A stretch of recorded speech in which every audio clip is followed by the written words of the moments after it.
Hey, you guys, Tuesday night Q&A, Tuesday night Q&A. If you have questions, go ahead and put them in the comment section. We did get a few questions emailed to us, so we'll start with those. We do have not a boot camp, a lunch and learn on Thursday, not Friday, but Thursday. So check your emails. You should be getting some emails on that. We do have a lot of people registered already, so make sure you get in on that. I'm going to be talking about wholesaling, a combination of wholesaling and marketing, how to find deals in this market. And so make sure that you come out on Thursday, lunch and learn. Great opportunity to network with each other. I see that Karen is in the house. Hopefully you're feeling better, Karen. I'd like to get an update on that Brookland property. And I see Alice is in the house. Hey, Alice. Keith, let's go ahead and get started. Okay. Hello, everyone. Hope everyone had a good day today. I surely did. Well, Greg, we'll start off with Karen. Karen has a couple of questions. Her first question is, how does an investor calculate the maximum allowable offer, or the MAO, of a mixed-use property? And so, Karen, it's the same as any other property. So you want to find like kind mixed-use properties in the area.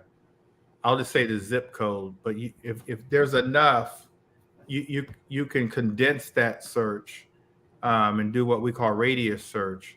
But you just find like kind properties, mixed-use in the same zip code, around the same square footage, that kind of thing. And then you see what they sold for. And you do it that way. Now, mixed use, you could also use, since it's commercial. So that's one way of doing it. The other way is just doing a cap rate. And so you want to get the expenses of the commercial space and the residential, the expenses, and then you subtract out the revenue. And then with that, you can get the cap rate. And then you determine the value from the cap rate. And so it's either one or the other on a mixed use. So cap rate or just pulling the comps as we normally do on a residential property. But since it's income producing, you would probably want to use the cap rate to determine the value.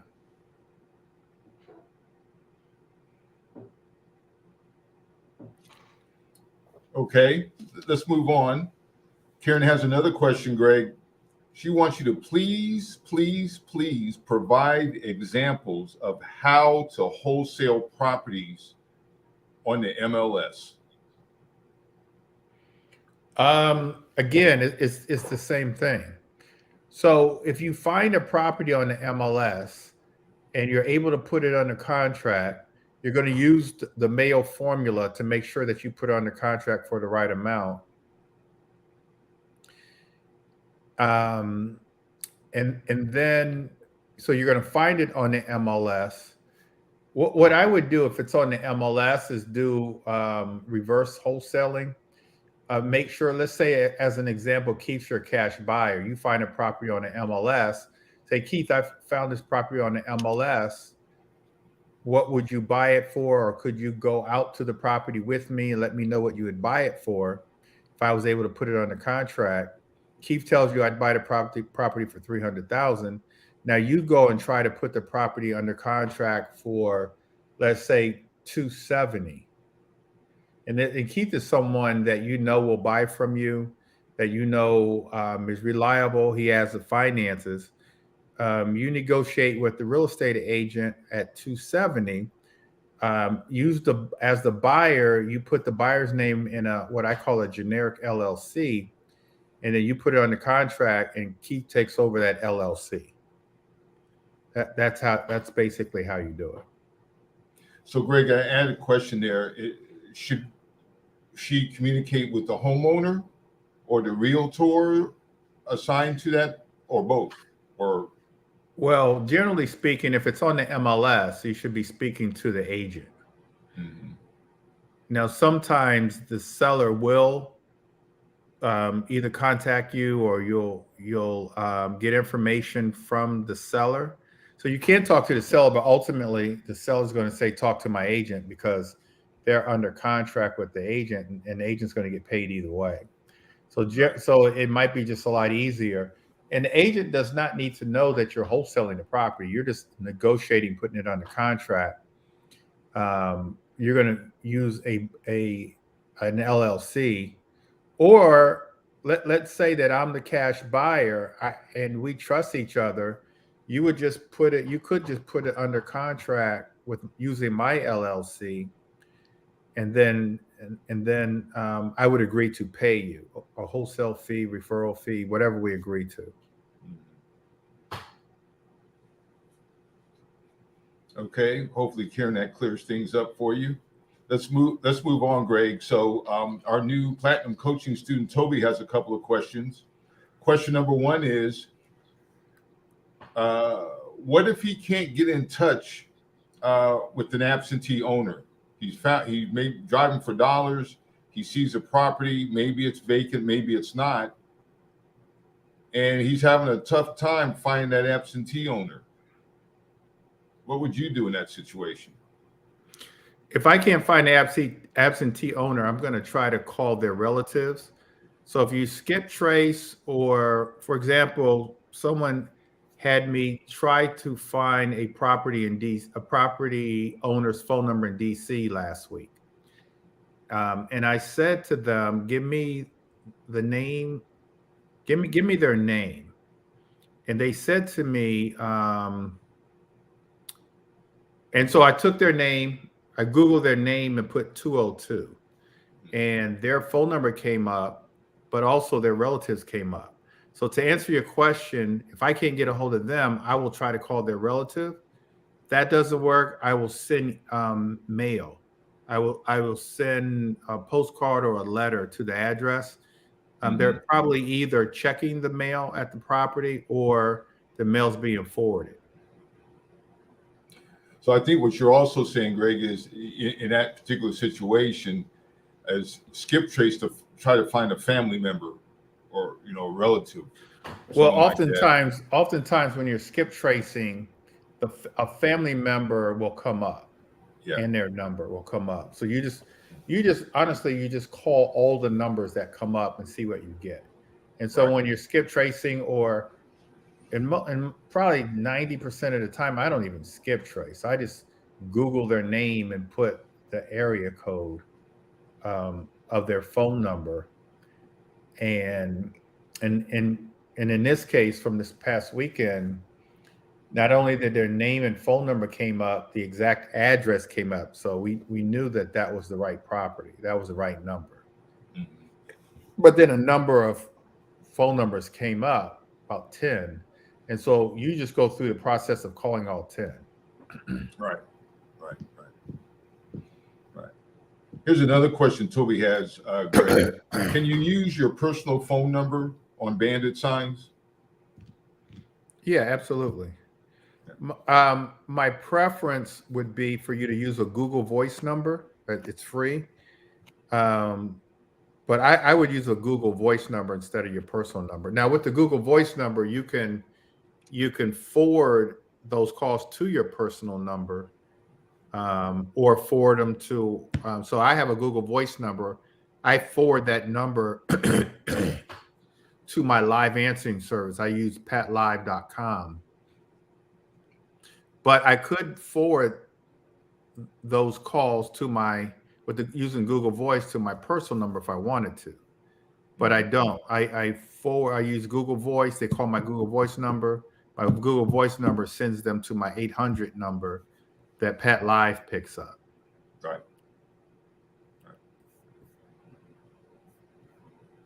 Okay. Let's move on. I got a few more questions tonight, Greg, from Jade.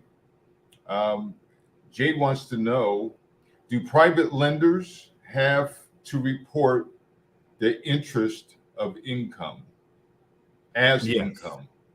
Let me repeat that again. It's earned income. So it is a taxable event. So yeah, they have to report it. It's earned Okay. income. Okay, got it. Another question is, do you have to, do we have to provide a 1099 when paying a private loan back? Do you have to? Yes. A 1099. Yeah. Uh-huh. Okay. Yeah, Jade, if you're on the line, let's talk tomorrow. I'll call my CPA just to double check that. But on a loan, I believe we do give out a 1099. But I'll double check that tomorrow. Jade had another. Jade, are you on? Yeah, I've got one more question. You want to answer the one that she sent to you, or I still have one more from her? I do, but I just want to make sure she's on. Okay.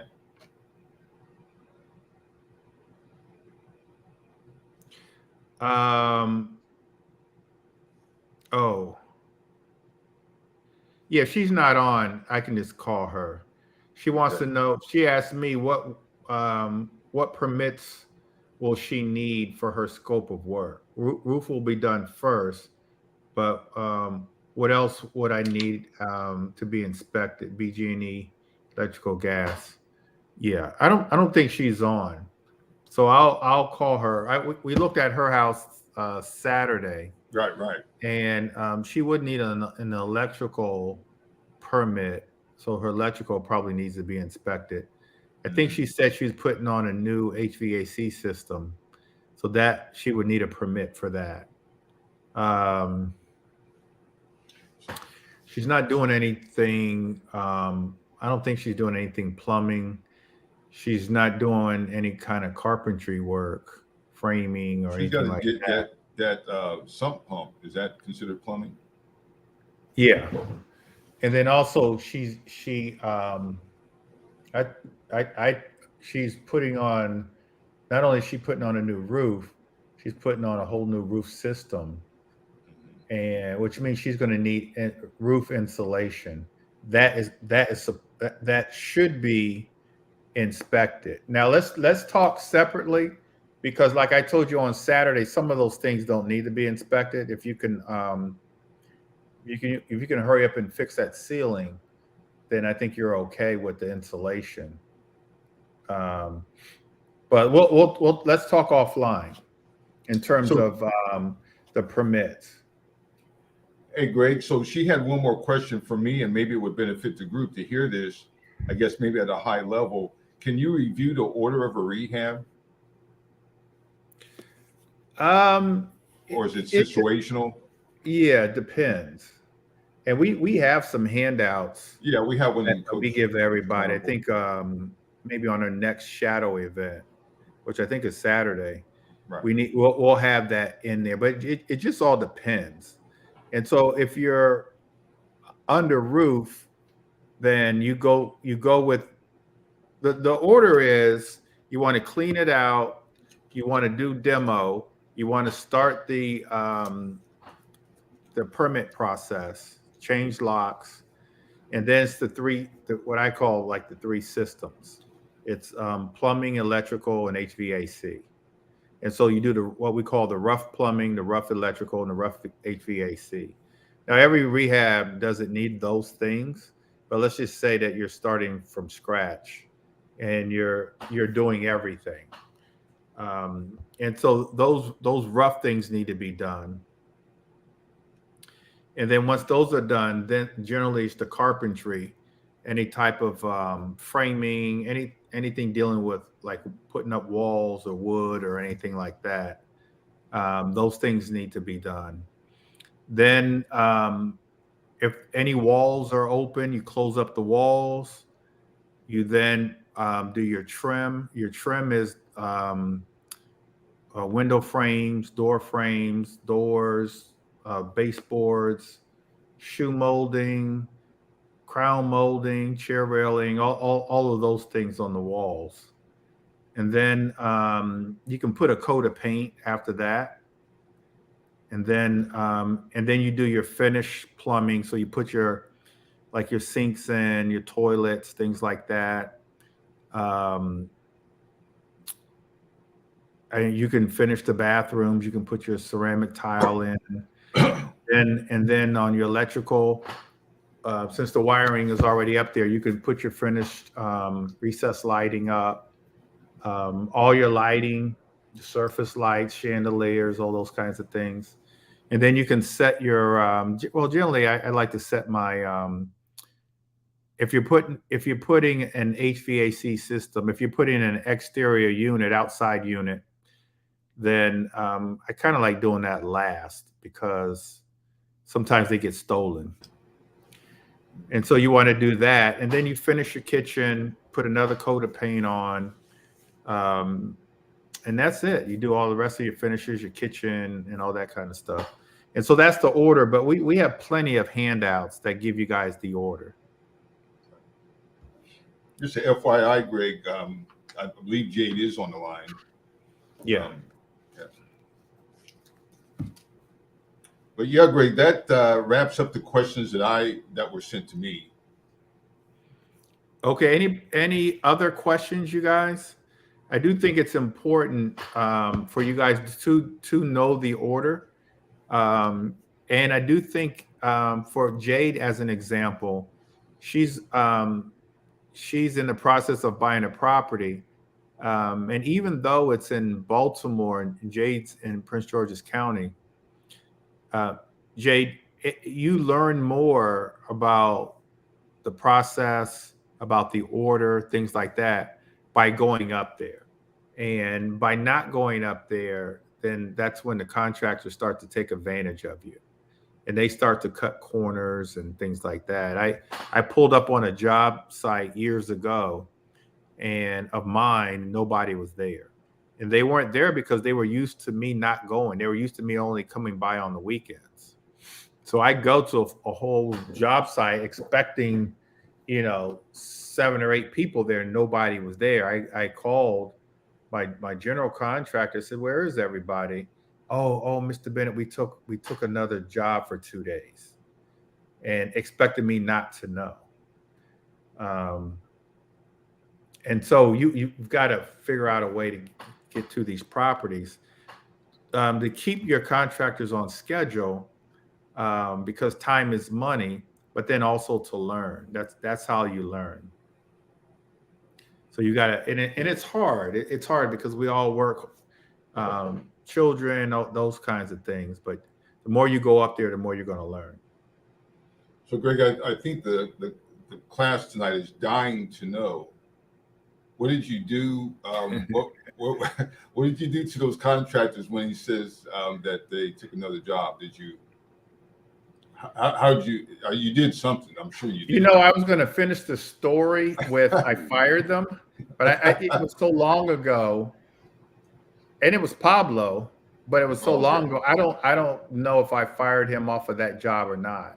And so Pablo's been my contractor for maybe 20 years now, and I've hired him, fired him, hired him, fired him. Fired him for 2 days, got mad, fired him off of a whole job. But my new office now, Pablo did he did everything in the new in the new office. So I guess we're on good terms now. Yeah. But yeah, I probably fired him. I got so mad and I probably fired him, and I may have just rehired him once I cooled off in a couple of days. But I have had some times where I fired him, and then I've always had at least about 3 different crews. So sometimes I'll fire one crew and just bring on another crew. Remember Feely? Feely's been with me for so long. Yeah. And they all know each other. And Right. So none of them like each other, but they all know that they're part of my crews, because they bump heads here every now and then.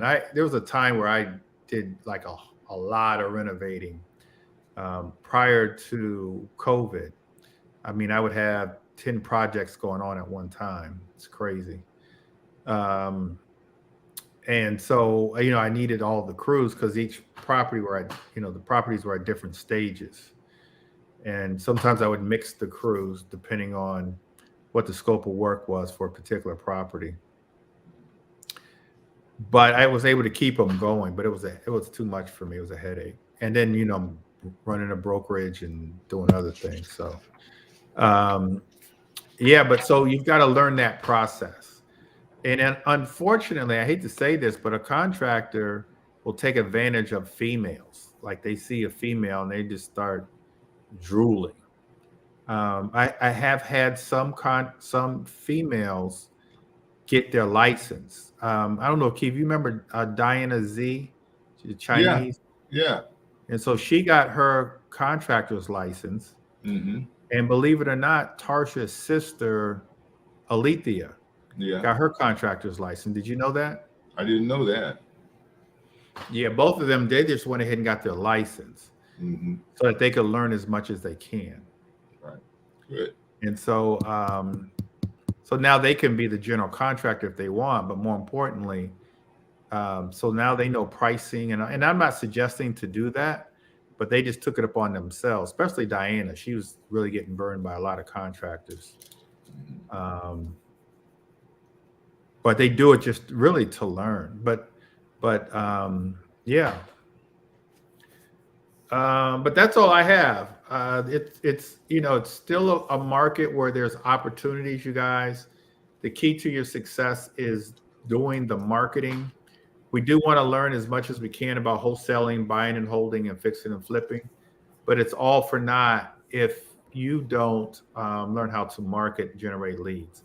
We are in the process in the office of putting together a 4-week live virtual course that I'm going to be walking you through every aspect of investing, especially the marketing, contracts that we're talking about, the different strategies. We're going to start the 4 weeks in October, and it'll be one day a week for 2 hours for 4 weeks, and you'll have homework, handouts, things like that. So we'll, as time goes on, we'll get you guys more information about our 4-week live virtual course. It will be recorded, like I said, handouts, homework, all those kinds of things, to better help you guys, to better serve you, to give you guys more information about how to generate wealth. We'll have speakers come on, things like that. But we are working on that, you guys. We'll actually have a contractor one of the weeks come on and talk about construction, things like that. All right, Keith, I think that's it. Okay. Well, we got a busy week ahead with the Lunch and Learn and the Saturday event with the Platinum Coaching. So it's a good time to just kind of get energized and keep it moving and try to get something, before the end of the year, or at least set the stage for 2024. All right, you guys, it will probably be in PG County on, I'll let you guys Saturday? know, but probably PG County on Saturday.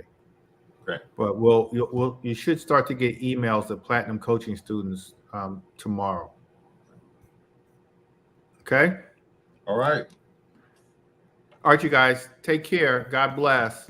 We'll talk to you guys soon. Good night. You guys have a good night.